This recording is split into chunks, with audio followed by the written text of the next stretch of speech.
I took a slow sip of water, watching condensation drip down the glass.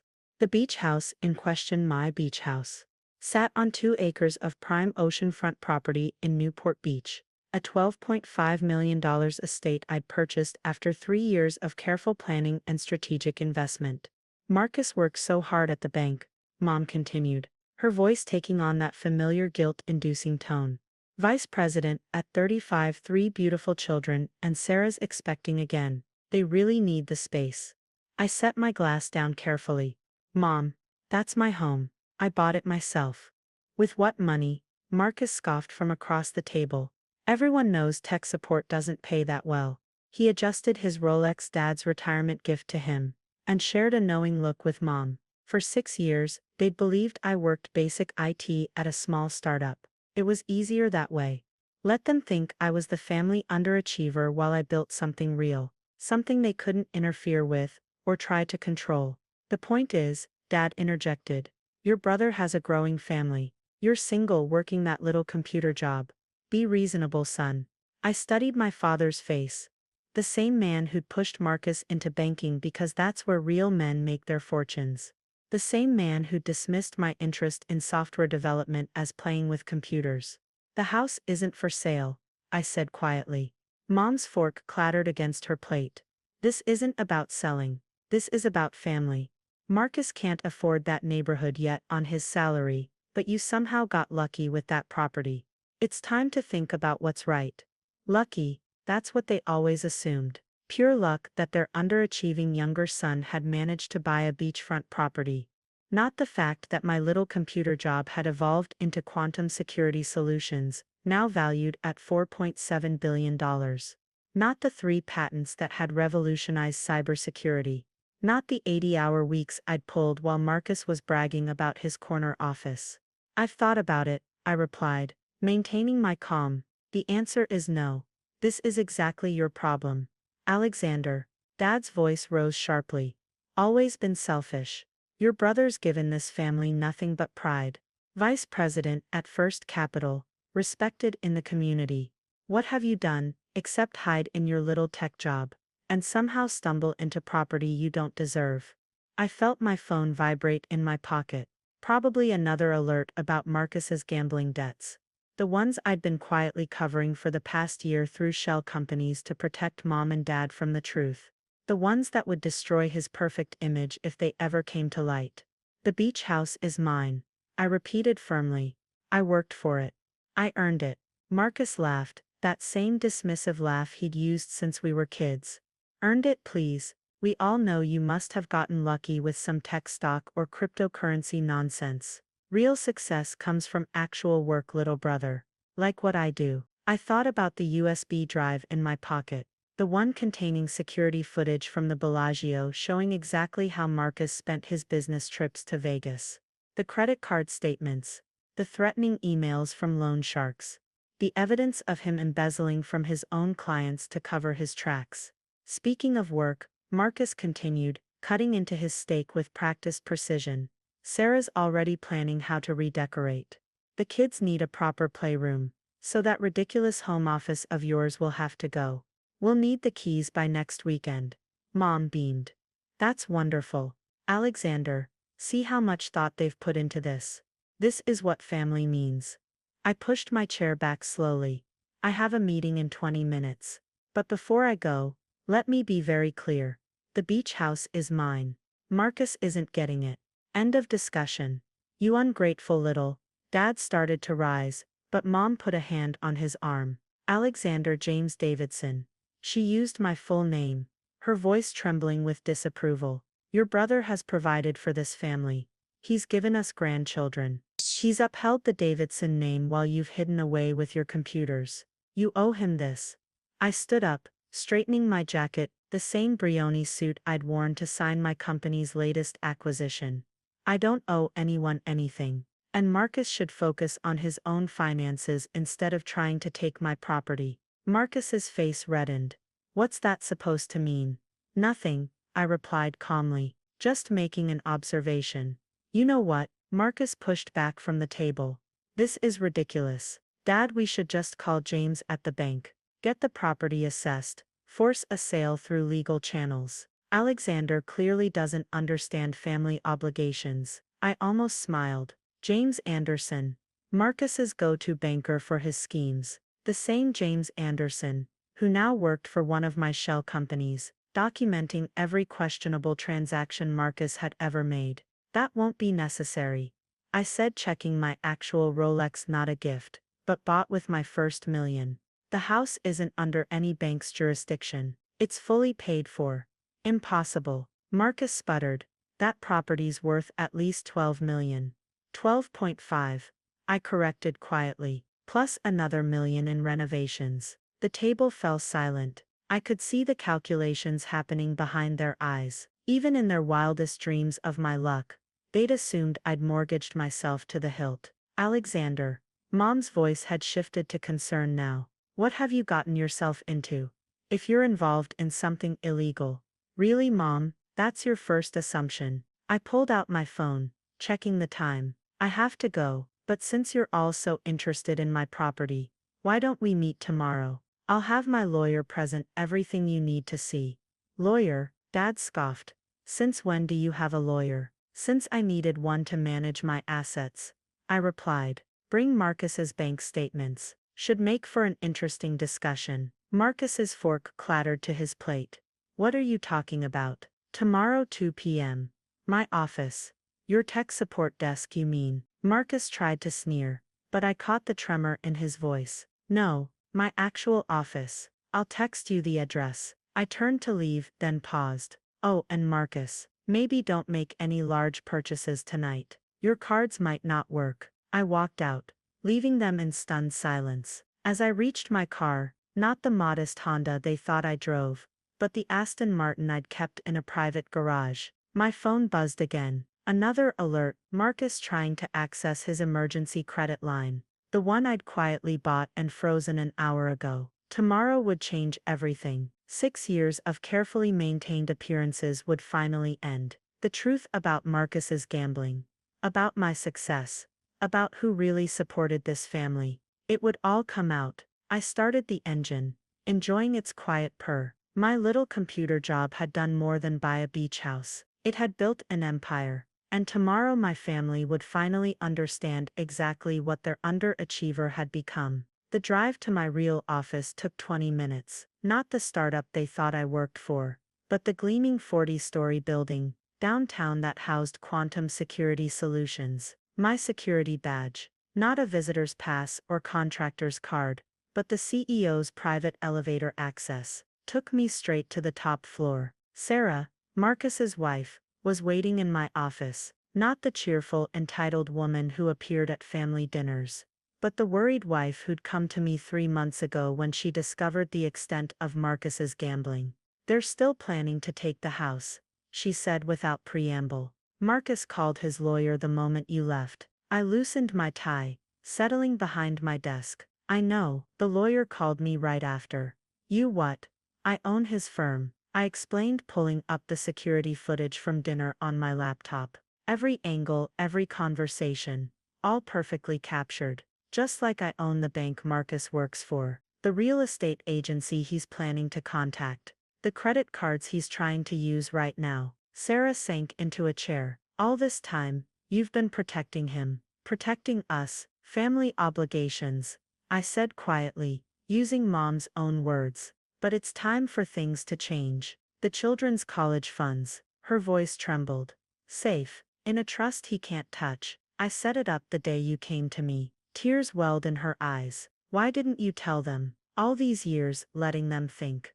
Because Marcus needed to hit bottom naturally. If I'd stepped in openly, he'd never learn. But now, I showed her my phone screen. Another alert, Marcus trying to book a flight to Vegas. Now he's out of options. Tomorrow everything changes. They'll hate you for this, she whispered. Exposing him. Exposing everything. Maybe. I agreed. But sometimes love means doing the hard thing. Marcus needs help. Not another property to leverage for gambling money. The kids need a stable future. Not a father drowning in debt. And Mom and Dad, I sighed, they need to understand that success doesn't always wear a banker's suit. Sarah stood, smoothing her dress. I'll have the kids' bags packed.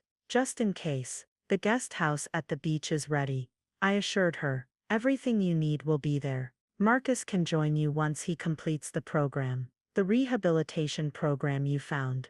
The one I bought, I corrected gently. Best in the country. It's been waiting for him for months. She reached the door, then turned back. Alexander, thank you for everything. After she left, I stood at my office window, looking out over the city. Somewhere down there, Marcus was probably calling in every favor he could think of, not realizing each call went straight to a company I owned. Mom and Dad were likely still at the dinner table, trying to understand what had happened to their predictable family dynamic. My phone buzzed one final time. A message from Marcus. Whatever you think you know, you've got nothing. Tomorrow you'll give me that house, or I'll show everyone what you really are. I smiled slightly, thinking of the evidence waiting in my safe. The documentation of every bet, every loan, every threat he'd received.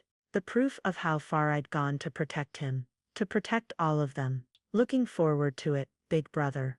I typed back. Looking forward to it. Tomorrow the carefully constructed facade would crumble. The truth would finally emerge about the Davidson family's real success story. And maybe, just maybe, it would save the brother who'd spent his life trying to prove he was better than me. I picked up my private line and dialed. Janet, move tomorrow's board meeting to 3 p.m. I have a family matter at 2, and call the PR team. We're going to need them for some damage control. It was time to show them exactly what playing with computers had built. The next day, at exactly 1:58 p.m., my family walked into the lobby of Quantum Security Solutions. I watched them through the security feeds, Mom smoothing her best dress, Dad straightening his tie, and Marcus in his standard banker's suit, looking increasingly unsettled, as they were escorted past the QSS logo dominating the marble wall. Sir, my assistant Thomas buzzed through. Your family is here, and Mr. Davidson, your brother, tried to access the building earlier this morning through the parking garage. Of course he did, probably hoping to find something he could use against me before the meeting. Show them in, Thomas. The door opened, and their expressions shifted from confusion to shock as they took in my corner office. Floor-to-ceiling windows overlooked the city. Modern art worth millions adorned the walls, and my desk, a single piece of sculpted glass, faced the downtown skyline. What is this? Dad demanded, recovering first. Where are we? My office, I replied simply. Standing, the real one. Marcus's eyes darted around, taking in the details. The awards on the walls, the technology seamlessly integrated into every surface, the subtle displays of wealth that made his banker's salary look like pocket change. Welcome to Quantum Security Solutions. I gestured to the chairs arranged before my desk. Please sit. You work here? Mom asked hesitantly. Not exactly. I pressed a button, and the wall behind me transformed into a digital display showing the company's global operations. I own it. Marcus laughed, but it sounded hollow. Right. The biggest cybersecurity firm in the country is run by my little brother who plays with computers. I pulled up a news article from last month. Quantum Security Solutions CEO, Alexander Davidson, closes $2.80 billion defense contract. Then another, QSS market value, exceeds $4.70 billion under Davidson's leadership. This is impossible, Dad whispered. Is it? I turned to face them fully. Remember when I was wasting time coding in the basement? I was building the encryption algorithm that became our core product. While Marcus was getting his MBA, I was filing patents. When you were bragging about his vice presidency, I was buying his bank. Marcus shot to his feet. You're lying. Sit down, I said quietly. We haven't even gotten to the interesting part yet. Alexander, Mom's voice shook. I don't understand. All these years, I let you believe what you wanted to believe. It was easier that way. But now, since you're so interested in my property and my finances, let's have complete transparency. I opened a folder on my desk. Let's start with you, Marcus. Shall we discuss your gambling debts, the money you've embezzled from clients, the threats from loan sharks? His face went white. How did you? I own the casinos you visit, the banks you borrow from, the credit cards you max out. For the past year, I've been covering your tracks, protecting mom and dad from knowing their golden child was drowning in debt. That's enough. Dad stood up, face red. Whatever game you're playing. No games. I cut him off, pulling up security footage on the screen. Here's Marcus at the Bellagio last month, losing $300,000 in one night. Here he is, threatening a loan shark, who coincidentally works for one of my subsidiaries. Here are the transfer records showing him stealing from client accounts. Mom started crying. Marcus looked like he might vomit. The beach house you want so badly, I continued. That's not just my home. It's part of a real estate portfolio worth over $100 million. The little computer job you've mocked for years. It's revolutionized military-grade encryption. That luck you assumed I had. Try 15 patents and contracts with every major government agency. Why? Mom wiped her eyes. Why didn't you tell us? Would you have believed me? You never did before. I turned to Marcus. I've been protecting you, brother, keeping your secrets, paying your debts, but now you want my house. Now you threaten me. Marcus slumped in his chair. I didn't know. No, you didn't.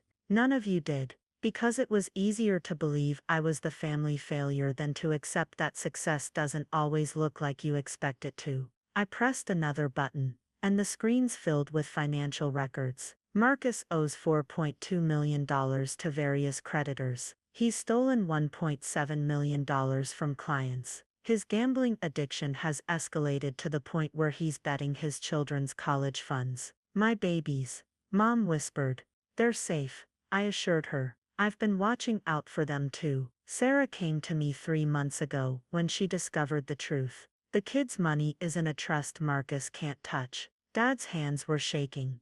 All this time, yes, while you were praising Marcus's career and pitying my computer hobby, I built this. While you were planning to take my house, I was saving your son from prison. Prison? Marcus's voice cracked. What did you think would happen? I asked quietly. The embezzlement alone carries a 15-year sentence. But I've taken care of it. Replaced the stolen money. Cleared the paper trail. On one condition. What condition? Dad asked. I pulled out a folder. Marcus checks into rehabilitation tomorrow. The best facility in the country, which I happen to own. He gets the help he needs, or everything goes public. His choice. You can't. Marcus started. I can. I will. Because this isn't about punishing you, brother. It's about saving you. Sarah and the kids will stay in my guest house while you're in treatment. Your job will be waiting when you're better, though you'll be closely monitored. Your debts will be cleared. Why? Marcus whispered. Why would you do all this? Because you're my brother. Because those kids deserve a healthy father. Because mom and dad deserve to be proud of both their sons, not just the one wearing a tie. I stood up, walking to the window. The beach house isn't for sale. It never was. But there's a property down the street, similar size, better view. Once you're clean, once you've proven yourself, it's yours. A fresh start. Mom was openly sobbing now. Dad looked years older. Marcus sat in stunned silence. Now, I turned back to them. Would anyone like to see what their underachieving son really built?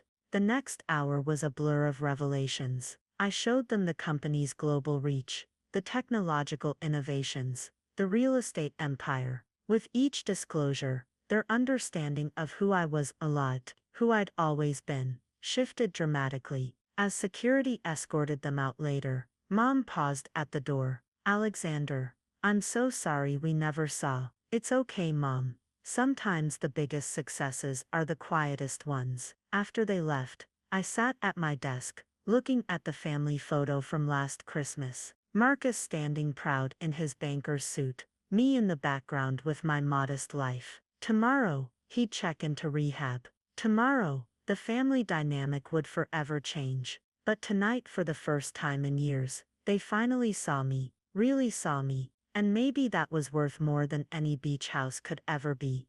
3 months after the revelation in my office, I stood on the deck of my beach house, watching the sunset paint the ocean gold. The sound of children's laughter drifted up from the guest house where Sarah and the kids had settled into their new routine. My phone buzzed, a progress report from the rehabilitation center. Marcus was doing well, better than expected.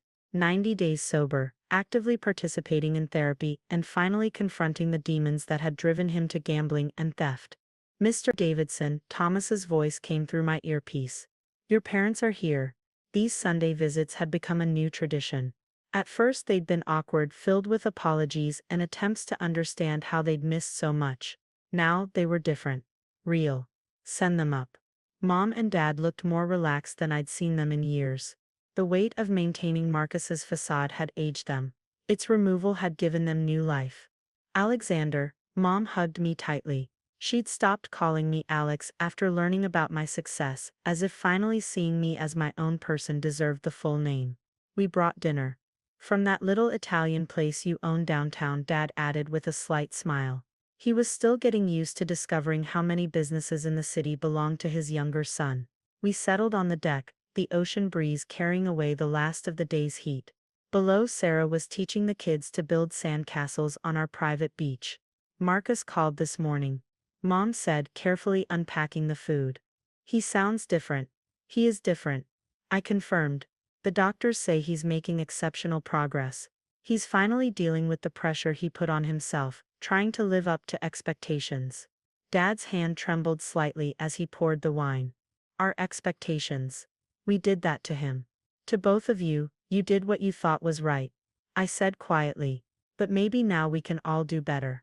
The bank board called me yesterday. Dad continued.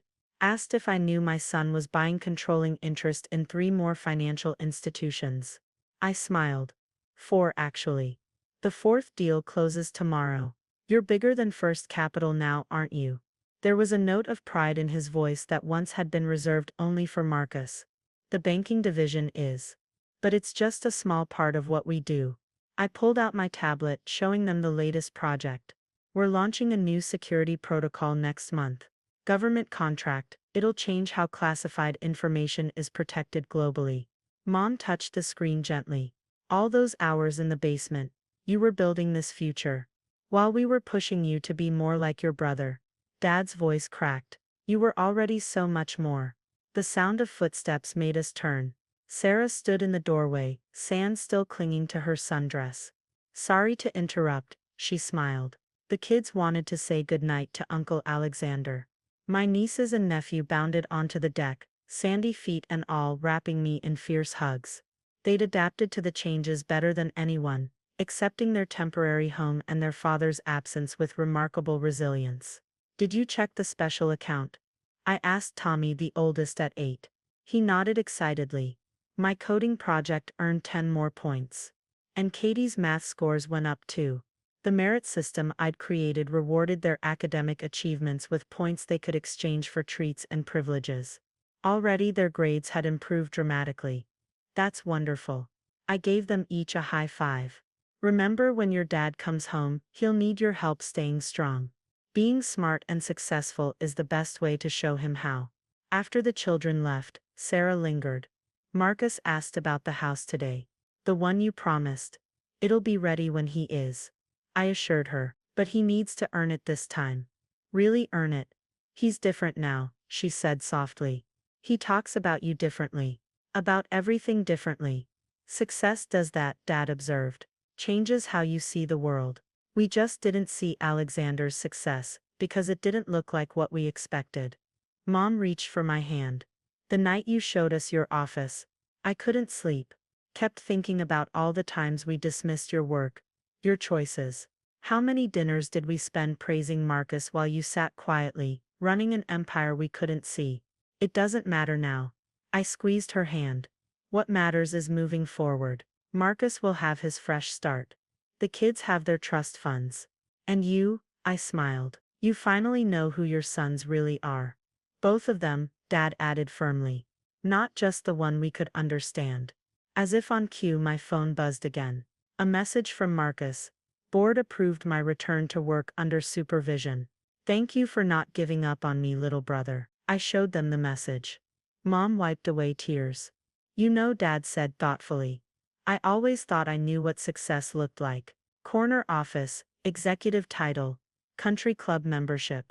But you built something bigger than that. Something real. And Marcus will too. I replied, just differently this time. Honestly, this time, the sun had set completely now, leaving us in the soft glow of the deck lights. Below, the ocean whispered secrets to the shore. In the guest house, my nieces and nephew were probably already dreaming of their father's return. I had dinner with the governor last week. I mentioned casually. He's interested in implementing our security systems statewide. Dad nearly choked on his wine. The governor? Right after I met with the defense secretary about the new protocols, I kept my tone light, enjoying their amazement. The house they wanted to take. I bought it with the profits from one minor government contract. And Marcus wanted. Mom shook her head. We all thought. You thought what you were trained to think. I finished for her. That success wears a certain suit, works in a certain office, follows a certain path. But sometimes, I gestured to the ocean. My house, the empire I'd built. Sometimes it looks like this. Sarah excused herself to check on the kids, leaving me with my parents under the stars. The same stars I'd watched as a teenager, coding late into the night, dreaming of exactly this future. We're proud of you, son, Dad said suddenly, his voice rough with emotion. Not because of what you built, or what you own, but because of how you built it. How you protected your brother. How you stayed true to yourself when we tried to make you something else. The funny thing is, I replied, I never needed you to be proud. I just needed you to see me. Really see me. Mom wiped away more tears. We see you now, Alexander. We finally see you. The night wrapped around us like a comfortable blanket. The sound of waves below punctuating our newfound understanding. Tomorrow I would run my empire, manage global security, and continue reshaping the financial world. But tonight, I was simply a son whose parents finally understood that success doesn't always wear a banker's suit. Sometimes it wears a programmer's determination, and carries the quiet power of redemption. 6 months after the revelation, I stood at the gates of the rehabilitation center, waiting. Marcus emerged, looking different, Mike's lighter somehow, as if the weight of his facade had finally lifted. No designer suit today, just simple casual wear and clear eyes. Ready? I asked, opening the car door. He paused, taking in the Aston Martin, one of many things about my life he'd never noticed before. Alexander. Save it. I smiled. We've got somewhere to be. The drive was quiet, but comfortable. Not the strained silence of competition that had marked our relationship for decades, but the peaceful quiet of understanding. I took the coastal road, watching his expression as we passed my beach house and continued down the shore. Where are we going? He finally asked. You'll see. 3 minutes later, I turned into a private drive. A modern masterpiece of glass and steel rose before us, waves crashing against the cliffs below. Better view than my house, just as I'd promised. What is this? Marcus whispered. Your fresh start. I handed him a folder. Deeds in your name. But there are conditions. He opened it with trembling hands. I don't deserve this. No. I agreed. Not the old you. But this isn't about deserving. It's about becoming. Inside the house, Sarah and the kids waited with our parents. The children launched themselves at Marcus, who caught them with tears in his eyes. 6 months was a long time in a child's world. But they'd grown stronger, smarter, more resilient. The trust funds, I explained, will remain under independent management. You'll return to work next week, at one of my banks, under supervision. Weekly counseling continues for a year. Random drug and gambling tests. One slip, and everything reverses. Understand? Marcus nodded, still holding his children. I understand. Your old office is gone. I continued, along with the temptations and pressures that came with it. Your new position focuses on family accounts, helping people build legitimate wealth. No more high-risk trading. Thank you, he whispered. Mom and Dad watched from the sidelines, their expressions a mix of joy and lingering regret, for all the years they'd misunderstood their sons. There's one more thing. I pulled out another folder. The evidence, everything I collected about the gambling, the theft, the cover-ups. It's all yours. Marcus stared at me. Why? Because you need to keep it. Look at it when temptation hits. Remember what you almost lost. Remember who you don't want to be anymore. Sarah touched my arm. You saved our family. No, I corrected gently. I just showed everyone the truth, including the truth about success. Dad stepped forward. Both my sons are successful now, just differently. Speaking of success, I smiled. Tommy, show your dad what you built. My nephew proudly demonstrated the simple coding project he'd created during his father's absence, a basic program that tracked his dad's sober days and sent encouraging messages. Marcus's eyes filled with tears again. You learned coding. Uncle Alexander taught us that success isn't just about money. Katie piped up. It's about building things that matter. The ocean stretched endlessly behind us through the floor-to-ceiling windows. 6 months ago, they'd tried to take my house. Now, standing in this new home, we were finally building something stronger than property. We were building truth. The house is beautiful, Marcus said quietly. But I think I finally understand what real wealth is. I nodded. It's not the corner office. Or the title, he added. Or even the beach view. I finished. It's this: family, truth, redemption. Mom wiped her eyes. And seeing people for who they really are. Speaking of which, I checked my watch. I have a video call with the president in an hour. Something about national security protocols. Marcus laughed. A genuine laugh. Not the dismissive one from before. My little brother, the tech genius. I should have seen it sooner. We all should have, Dad said. But we see it now. As I left them to settle into their new home, I paused at the door. The sun was setting, painting the scene in gold. A family rebuilt, a brother redeemed, and parents who finally understood that success stories come in many forms. Sometimes they wear banker suits, sometimes they write code in basement rooms, and sometimes, if you're very lucky, they build something bigger than houses or empires. They build second chances. The end.